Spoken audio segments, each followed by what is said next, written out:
یا محمود بحق محمد صلی اللہ علیہ وآلہ وسلم، یا اعلیٰ بحق علی علیہ السلام، یا فاطر بحق فاطمۃ الزہرا سیدۃ نساء العالمین، یا محسن بحق حسن علیہ السلام، یا قدیم الاحسان بحق حسین علیہ السلام۔ بار الہ تمام حاضرین کی شرعی حاجات کو پورا فرما۔ بار الہ تیری بارگاہ میں التجا ہے، بانوی مجلس کی شرعی حاجات کو پورا فرما، ان کے رزق حلال میں وسعت عطا فرما، ان کی اس عزاداری کو منظور و مقبول فرما۔ بار الہ امام زمانہ کے ظہور میں تعجیل فرما، ان دعاؤں کی قبولیت کے لیے صلوات۔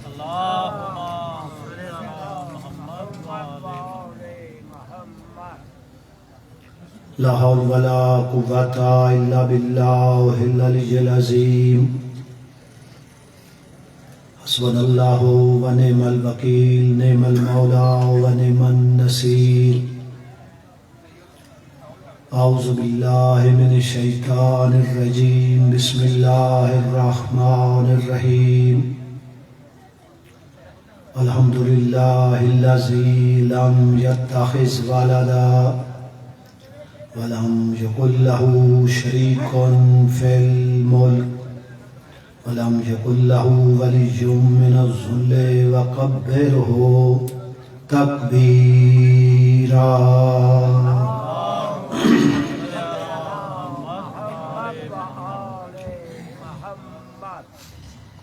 الصلاۃ والسلام علی سیدنا و نبینا و شفیع ذنوبنا وطبیب قلوبنا ابی القاسم محمد۔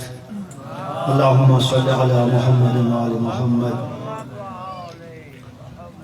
وآلہ الطیبین الطاہرین المعصومین الذین اذھب اللہ عنہم الرجس وطہرہم تطہیرا۔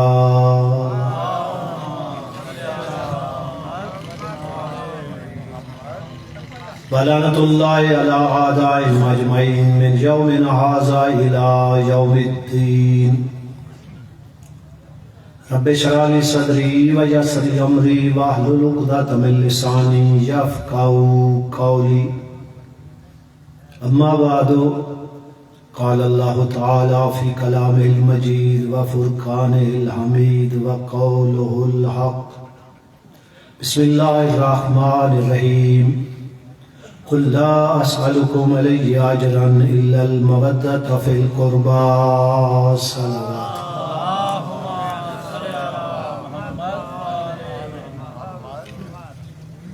حاضرین، الحمدللہ کوئی بھی کام ہو اس کے لیے محنت کرنی پڑتی ہے، مشکلات بھی رہ آتی ہیں، تو ان کا مقابلہ بندہ کرے تو اللہ کامیابیاں عطا فرماتا ہے۔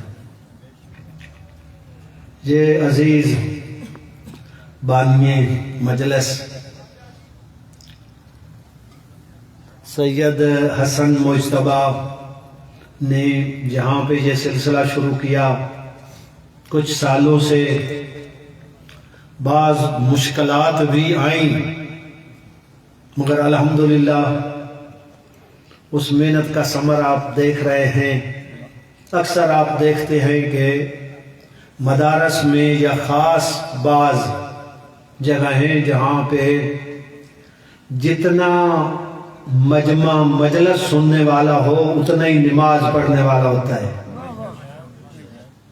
تو الحمدللہ خوشی ہوئی ہے ان کی محنت کہ اکثر صاحبان جو سننے والے ہیں وہ نماز میں شریک تھے، لہذا بندے کو بے امید نہیں ہونا چاہیے، کوشش کی جائے۔ من جدہ واجدہ، جو کوشش کرتا ہے وہ اپنے مقصد کو پا لیتا ہے۔ اللہ تعالی عزیز کی توفیقات میں اضافہ فرمائے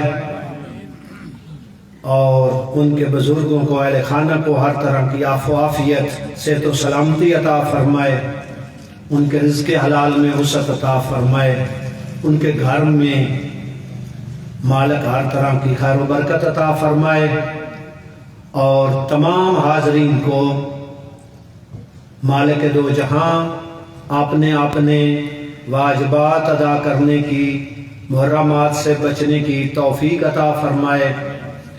مالک دو جہاں قوم و ملت کی جو مشکلات ہیں مالک ان کو دور فرمائے۔ سب سے پہلے ہمیں اپنی اصلاح کرنے اور پھر معاشرے کی اصلاح کرنے کی توفیق عطا فرمائے۔ ان دعاؤں کی قبولیت کے لیے صلوات۔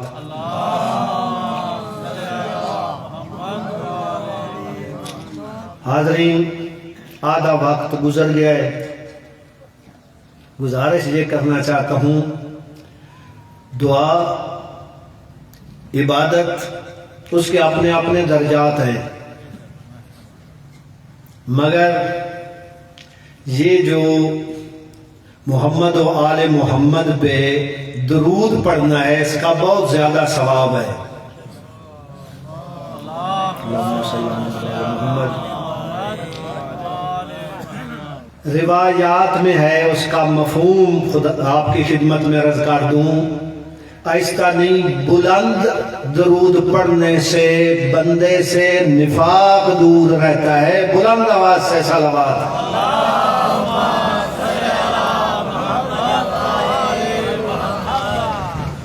حاضرین، میں کوئی نیکیوں کا تقابل نہیں کرنا چاہتا، مگر گزارش کرنا چاہتا ہوں، درود پڑھنے کی بہت بڑی اہمیت ہے، بہت بڑا اجر ہے۔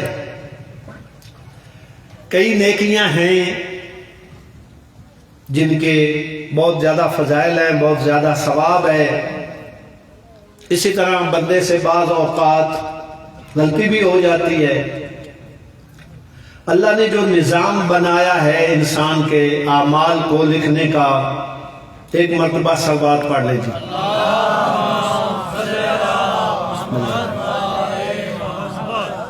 میں عظمت درود پہ آپ کی خدمت میں عرض کر رہا ہوں، نیکیاں ہیں، تقابل نہیں کر رہا، مگر ایک بات آپ کی خدمت میں عظمت درود پہ عرض کرنے لگا ہوں، جب بندہ کوئی نیکی کرتا ہے تو یہ نیکیاں لکھنے والا فرشتہ وہ نیکی لکھنا شروع کر دیتا ہے، وہ نیکی لکھنا شروع کر دیتا ہے، اپنا کام کرتا ہے۔ جو برائی لکھنے والا ہے وہ فارغ بیٹھا ہوتا ہے۔ جب کوئی بندہ اس سے کوئی گناہ سرزد ہو جائے تو وہ برائی لکھنے والا اپنا کام شروع کر دیتا ہے، نیکی لکھنے والا فارغ بیٹھا ہوتا ہے۔ میری بات پہنچ رہی ہے؟ نیکی بندہ کرے تو نیکی لکھنے والا لکھتا ہے، دوسرا فارغ بیٹھا ہوتا ہے۔ جب کوئی بندہ گناہ کرتا ہے تو وہ گناہ لکھتا ہے، نیکی کرنے والا محبت آل محمد رکھنے والوں، اپنے مکتب اور ان ہستیوں کی عظمتوں کو سلام کیا کرو۔ درود محمد و آل محمد پر پڑھنا اتنی بڑی نیکی ہے، جب بندہ درود پڑھتا ہے ہستیوں پہ، یہ فرشتہ نیکی لکھنا شروع کر دیتا ہے، دوسرا گناہ مٹانے شروع کر دیتا ہے۔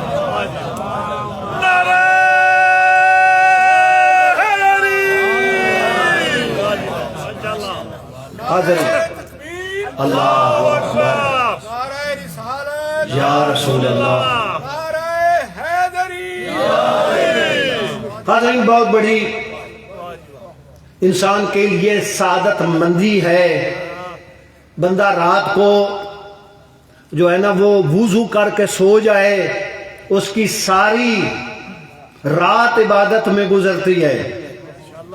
میں کسی اور موضوع کو اب شروع ہی نہیں کرتا کہ چھوڑنا پڑے، اسی بات کو تمام کر دیتا ہوں۔ ایک مرتبہ حضور نے اپنی محفل میں سوال کر دیا، کوئی ہے تم میں جو ساری رات عبادت میں گزارتا ہو، سارا سال روزہ رکھتا ہو.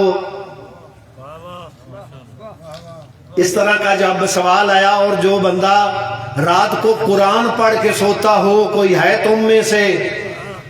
یہ سوال تھا. لہذا اس حوالے سے بھی آپ متوجہ ہوں، کبھی ایسا بھی ہوتا ہے رسول کی محفل میں رسول اعظم بھی امتحان لے لیتے تھے کہ کوئی ایسا ہے یا نہیں ہے. تو کوئی نہیں تھا، مگر ایک ہستی تھی جس کا نام حضرت سلیمان ہے. وہ کھڑے ہو گئے، انہوں نے عرض کیا یا رسول اللہ، میں رات کو قرآن بھی پڑھ کے سوتا ہوں، رات کو میری عبادت بھی ہوتی ہے. یہ چیزیں جب بیان کی نا، وہ جو بیٹھے تھے نا وہ پریشان ہو گئے. ہم نے تو ان کو سوتے ہوئے دیکھا ہے، یہ کہتا ہے میں ساری رات عبادت میں ہوتا ہوں. ان کو کھاتے پیتے بھی دیکھا ہے، ہم نے یہ کہتے ہیں کہ میں روزے سے ہوتا ہوں. تو حاضرین، جب یہ شور اٹھا، معصوم نے فرمایا سلمان ہماری اہل بیت میں سے ہے، اس سے پوچھنے تو دو، بعد میں اعتراض کر لینا. پوچھا کس طرح؟ آپ عرض کرنے لگے یا رسول اللہ، آپ نے فرمایا ہے جو بندہ سونے سے پہلے وضو کر کے سو جائے اس کی ساری رات عبادت میں گزرتی ہے. میں وضو کر کے سوتا ہوں. آپ نے فرمایا ہے جو سورہ اخلاص قل هو اللہ احد بندہ پڑھے 1/3 قرآن کا ثواب مل جاتا ہے. میں 3 مرتبہ سورہ اخلاص پڑھ کے سوتا ہوں. اور قرآن بھی کہتا ہے، آپ بھی کہتے ہیں، جو بندہ ایک نیکی کرے اللہ اس کو ایک کے بدلے میں 10 نیکیاں عطا فرماتا ہے. میں ہر ماہ میں 3 روزے رکھتا ہوں. اللہ کا وعدہ ہے ایک نیکی کے بدلے میں 10 تو وہ 30، لہذا سال کے روزوں کی عبادت بھی حاصل کرتا ہوں. جب یہ بات پہنچ گئی نا کہ سلمان کی جو ہے رات عبادت میں ہوتی ہے، قرآن پڑھ کے سوتے ہیں، سال بھر کی جو روزہ بھی رکھتے ہیں اس کی عبادت بھی حاصل کرتے ہیں، وہ تو ہو گئے خاموش. آگے جملہ آپ کی خدمت میں عرض کروں. میں نے پہلے کہا ہے اپنے مکتب اور ائمہ کی عظمتوں کو سلام کیا کرو. خدا گواہ ہے آخر تک بندے متوجہ ہوں. جب یہ ساری بات مکمل ہو گئی نا کہ آنے والے نے جو کچھ کہا ہے وہ فرمان رسول اور قرآن کے مطابق ہے.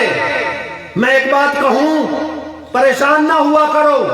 جو مجمع رسول میں رسول کی محفل میں بیٹھے ہوئے حضرت سلیمان کے ایمان کو نہ سمجھ سکے، وہ کل ایمان کو کیا سمجھیں گے؟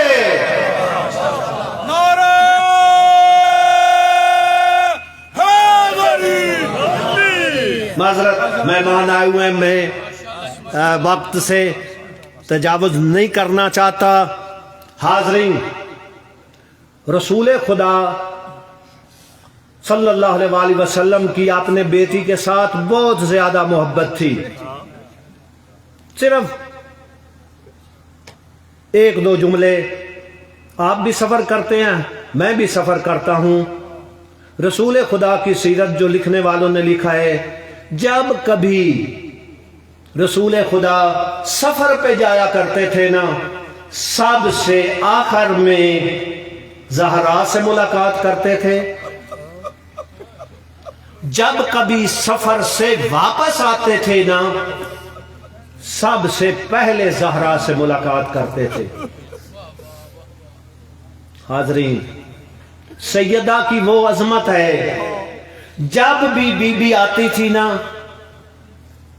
بخاری شریف میں بھی یہ لکھا ہوا ہے کلما جاءت فاطمہ، جب بھی سیدہ آتی تھی نا حضور بڑھ کر استقبال کرتے تھے، مرحبا کہتے تھے، ہاتھوں پہ بوسہ دیتے تھے.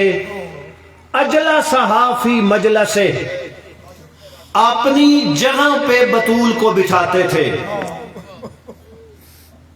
اور جب آیت تطہیر نازل ہوئی ہے نا تو حضور دروازے کے باہر کھڑے ہو کر زہرا کے دروازے پہ آیت تطہیر پڑھتے تھے.